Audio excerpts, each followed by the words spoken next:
Ici Sylvain Saint-Don, en compagnie d'André Lachance, entraîneur de l'équipe nationale féminine. André, il y a tous les sports, il n'y échappe pas. La nutrition est maintenant rendue un impact incontournable. Avec les filles, autant que les gars, avec les filles sur l'équipe nationale, c'est quoi la stratégie que vous adoptez au niveau nutrition pour un match donné? Évidemment, nous, on va regarder, tu l'as bien mentionné, c'est super important, le côté nutritionnel, ça va justement te donner les meilleurs outils nécessaires pour bien performer, etc.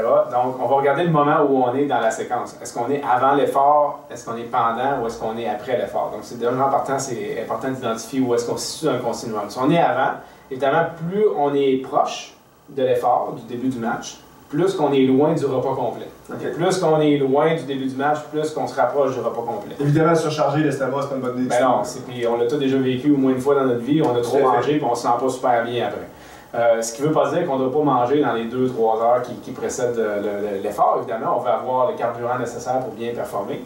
Ce qui va nous amener à savoir que lorsqu'on arrive pendant le match, on ne veut pas non plus avoir faim. Surtout pas. Il y a surtout pas. C'est un sentiment qui n'est pas vraiment agréable. Donc, pour vous, entraîneurs à la maison, vous devez amener vos athlètes à s'habituer à apporter des collations pendant les matchs. Puis ça peut être des barres-tentes, des fruits, quelque chose de rapidement consommable. Les fruits ont quand même l'avantage d'être rapidement consommables et qu'il y a de l'eau, puis peut-être des hydratations, des jours des choses. Exactement, exactement. Donc c'est facile de consommer. Pour un sport quand même lent où on a le temps de pouvoir consommer ces petites choses-là rapidement pendant le match. Dans la recherche, André indique très clairement une fenêtre d'opportunité au niveau d'absorber des calories puis de bien utiliser ce qu'on va manger. Donc, on parle d'après la performance sportive. Peux-tu élaborer là-dessus? Oui, après pour nous, c'est vraiment ce qui est le plus important. Vous avez 30 minutes après l'effort pour essayer de maximiser la régénération et la récupération à travers la nutrition.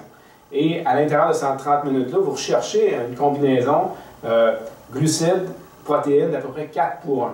Et pour les gens à la maison, cette combinaison-là ressemble très simple, lait au chocolat, craquelin avec fromage. Donc toute cette combinaison-là que vous pouvez trouver sur le marché, que vous pouvez dans un sac. trouver dans un sac, lorsqu'on embarque dans l'autobus après, qu'on n'a pas le temps de retourner à la maison pour manger, on peut le consommer rapidement et vous allez voir les bienfaits sur la performance sur le lendemain et le surlendemain. Merci beaucoup, André. Bonne nutrition à tous.